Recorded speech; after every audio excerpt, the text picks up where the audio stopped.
তাহলে এখান থেকে আমরা বুঝতে পারছি সবচেয়ে ছোট সংখ্যা 8 এবং সবচেয়ে বড় সংখ্যা 16। তার মানে ক্ষুদ্রতম সংখ্যাটা √64 আর বৃহত্তম সংখ্যাটা √4096 গাইডেন্স সাপোর্ট ম্যাথ এডুকেশন ক্লাসে সবাইকে স্বাগত জানিয়ে শুরু করছি আজকের অঙ্কের ক্লাস। আজকের ক্লাসে থাকছে ক্ষুদ্রতম ও বৃহত্তম সংখ্যা নির্ণয়। কিভাবে সহজ সরল পদ্ধতিতে ক্ষুদ্রতম ও বৃহত্তম সংখ্যা নির্ণয় করা যায় তা আজকের ক্লাস থেকে তোমরা শিখতে পারবে। সুতরাং আজকের ক্লাসটা মন দিয়ে তোমরা বুঝে নাও। দেখো আজকের ক্লাসে ক্ষুদ্রতম ও বৃহত্তম সংখ্যা নির্ণয় করা হবে। প্রথম যে আমাদের সংখ্যা দেওয়া আছে √64 তারপরে আছে 4096 √3, তারপরে আছে 196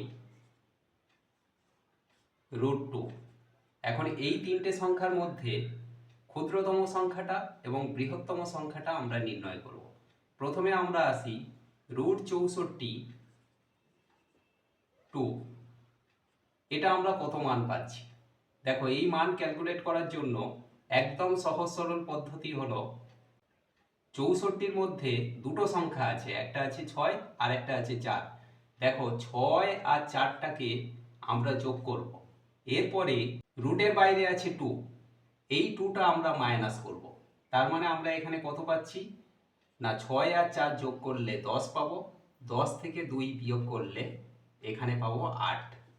তার মানে এখানে আমরা √64 পেলাম মান 8।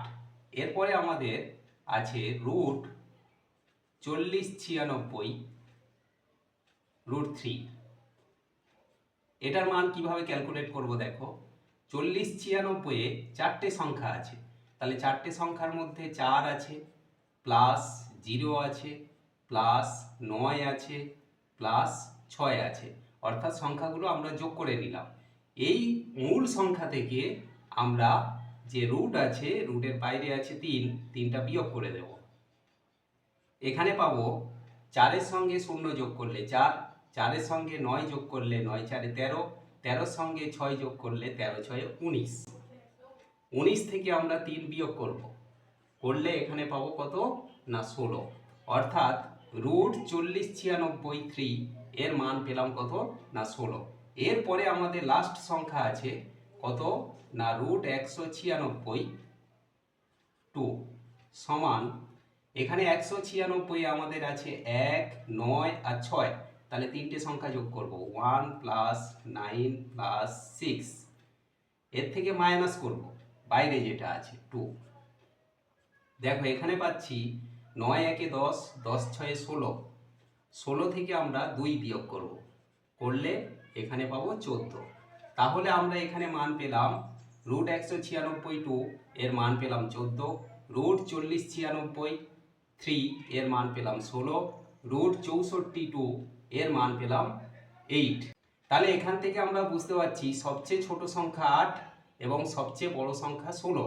তার মানে ক্ষুদ্রতম সংখ্যাটা √64 আর বৃহত্তম সংখ্যাটা √4096 তাহলে এখানে আমরা লিখব ক্ষুদ্রতম সংখ্যাটি কত 8 মানে √64 ও বৃহত্তম সংখ্যাটি